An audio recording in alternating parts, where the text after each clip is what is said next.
अपशगुनी चुड़ैल बहू। हरिपुर गांव में आज शादी का माहौल है। चारों तरफ मेहमानों की भीड़ भाड़ थी। कमरे में बैठा प्रवेश दूल्हे के जोड़े में खुश होकर गुनगुनाते हुए कहता है, आज उनसे पहली मुलाकात होगी, फिर होगा क्या क्या पता क्या खबर। प्रवेश जैसे ही चेहरे को शीशे में देखता है तो उसे अपने पीछे एक भयानक सी चुड़ैल दुल्हन के लिबास में सजी धजी दिखाई पड़ती है, जो उसे कहती है, अरे वाह मेरे राजा, तेरे सर पर ये सेहरा तो बड़ा जच रहा है। चुड़ैल अम्मा, काकी बचाओ मुझे, मेरे कमरे में चुड़ैल घुस आई है। अपनी होने वाली दुल्हन से इस कदर कौन डरता है भला। चलो आज हमारी शादी है।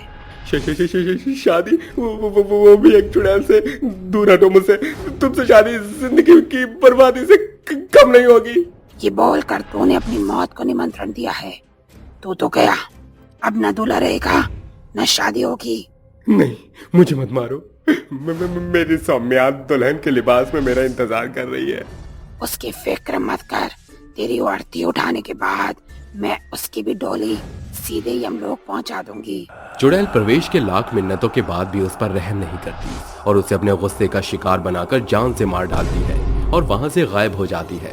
जिसके बाद शादी के उस घर में मातम छा जाता है और गोमती रोते हुए कहती है, हाय दैया, कौन हमार लला को पीला कर दिया रे। कितना कह रहे कि बिटवा ब्याह नहीं कर, वरना वो चुड़ैल शगुन की घड़ी को मातम में बला दी।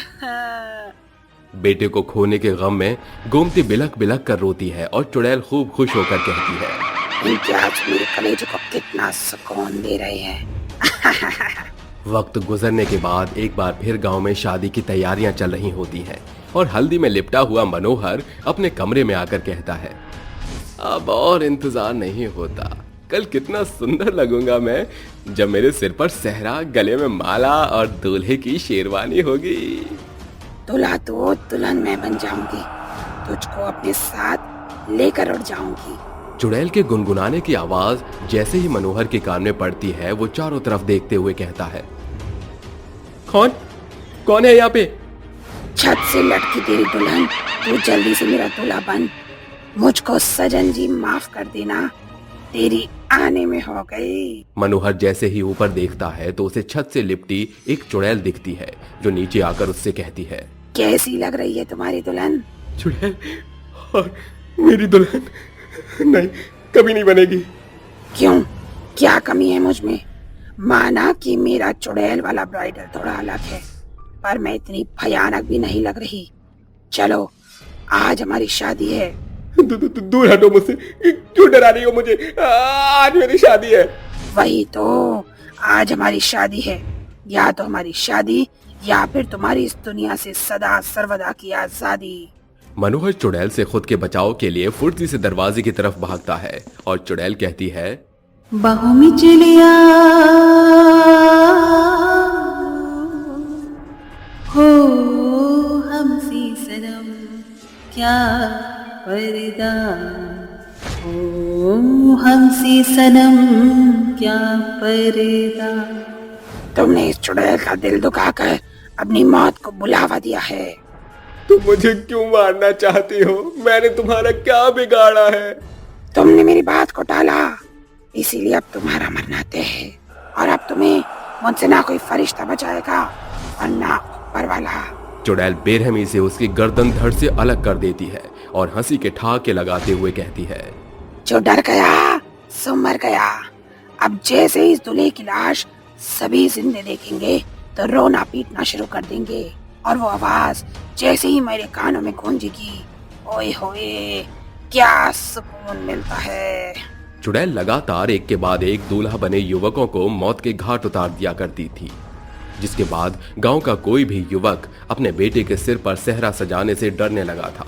इस तरह चुड़ैल की दहशत पूरे गांव में फैल चुकी थी, जिससे निजात पाने के लिए बसे हुए संपूर्ण गांव के मुख्य सरपंच उन सबको एकत्रित करके उनसे कहते हैं, गांव वालों, उस लुटेरन चुड़ैल के कारनामे अब हम सभी से छिपे नहीं हैं, पर अब हमें सिर्फ पता ये लगाना है कि आखिर वो मौत का खेल क्यों खेल रही है। सरपंच जी, वो चुड़ैल शादी विवाह के शगुन भरे मौके पर ही गांव में दस्तक देती है, इसीलिए उसको जाल में फंसाने के लिए शादी का झूठा स्वांग रचाना होगा। एक बार फिर से पूरे गांव को दुल्हन की तरह सजा दो ताकि वो चुड़ैल गांव में आए। सभी गांव वाले चुड़ैल के खिलाफ षड्यंत्र रचकर शादी का मंडप और धूम धड़ाका शुरू करते हैं और एक सिद्ध बाबा को गांव में ले आते हैं। तभी रात होने के साथ वो चुड़ैल गांव में दस्तक देती है और कहती है, तुम गांव वाले बाज नहीं आओगे ना? आज मैं इस गांव के सभी कुमारों का नामो निशान मिटा दूंगी। जब कोई बचेगा नहीं, फिर यहाँ शादी ब्याह का माहौल भी नहीं होगा। खबरदार, जो तूने किसी को छूने की नाकाम कोशिश की तो मैं तुझे यहीं जलाकर भस्म कर दूंगा चुड़ैल। अच्छा, तो तुम सब गांव वालों ने मेरे खिलाफ षड्यंत्र रचा था। देखो सेठ बाबा, 4 दिन की जिंदगी बची है तेरी, उसे जी भर के जी ले। क्यों खाली पीली मरना चाहता है? बता, क्यों तो शादियों में विघ्न डालकर दूल्हों को मौत की नींद सुलाती है? मुंह खोल, वरना मैं तेरा खेल खत्म कर दूंगा। चुड़ैल और बाबा में घमासान युद्ध छिड़ जाता है और चुड़ैल हार मानकर घुटने टेक देती है और कहती है, मैं सब कुछ बताती हूँ। श्यामपुर गांव में रहने वाली साधना अपनी माँ के साथ रहती थी। उनके जन्म के साथ पिता चल बसे, जिस कारण गांव के लोग उसे अपशगुनी कहकर पुकारते थे। आज गांव में शादी का माहौल है। साधना भी तैयार होकर शादी में पहुंचती है, जहां निर्मला उसे जली खोटी सुनाते हुए कहती है, अरे, इस शगुन के अवसर पर अपशगुनी को किसने आमंत्रण दिया? इसके कदम अशुभ हैं। काकी माँ, मैं अपशगुनी नहीं हूँ, मुझे अपशगुनी न कहिए। अरे, बंद कर अपनी काली जुबान। अरे, जन्म लेते ही अपने बाप को खा गई, अपशगुनी है तू, चली जा यहाँ से। साधना रोते हुए घर आकर अपनी माँ से कहती है, माँ, गांव वाले मुझे अपशगुनी कहकर क्यों पुकारते हैं? आप तो जानते हो ना कि मुझे शादी ब्याह कितना पसंद है। उनकी बातों को दिल से ना लगा गुड़िया, शगुन अपशगुन जैसा कुछ नहीं होता, और अब वक्त आ गया है तेरे भी हाथ पीले हो जाएं। कुछ ही महीनों में साधना का रिश्ता एक अच्छे घर में तय हो जाता है और वो शीशे के सामने खड़ी होकर शर्माते हुए कहती है, मैंने बचपन से ही सिर्फ अपनी शादी का सपना देखा था और कल वो सपना साकार होने जा रहा है। बस भगवान कल कोई भी अपशगुन न होने पाए। अगले दिन सूरज उगने के साथ घर में तैयारियां शुरू हो जाती हैं और शाम होने के साथ कमरे में दुल्हन बनी बैठी साधना आंखों में सपने लिए बारात के आने का इंतजार करती है। तभी 4 कंधों पर उसके होने वाले दूल्हे की अर्थी आकर रुकती है और दूल्हे की माँ उसे कोसते हुए कहती है, अरे डायन, तू सच में अपशगुनी है, मेरे बेटे को खा गई। बेड़ा गर्क हो तेरा। माँ, ये क्या हो गया? तू सच में अपशगुनी है। सही कहते हैं गांव वाले, तेरे जन्म ने मेरा सुहाग उजाड़ दिया। जा, जाकर मर जा कलंकनी। अपनी माँ से भी अपशगुनी शब्द साधना के दिल पर गहरी चोट देता है और वो अपशगुनी शब्द का बोझ लेकर आत्महत्या कर लेती है और मरते समय बोलती है, जिस तरह मेरा दूल्हा शादी की घड़ी मारा गया, आज के बाद यहाँ कोई भी विवाह का सुख नहीं दिखेगा। मुझे खुशी नहीं मिली तो अब किसी को भी नहीं मिलेगी। होता वही है जो नियति में लिखा होता है। उसकी मौत ऊपर वाले की होनी थी, उसमें तुम्हारा दोष नहीं था। जाओ साधना, तुम्हारा प्यार तुम्हारी राह देख रहा होगा। चुड़ैल मन में अपने मृत दूल्हे की छवि को खोजकर पंच तत्व में विलीन हो जाती है और गांव को अपशगुनी चुड़ैल से हमेशा के लिए मुक्ति मिल जाती है।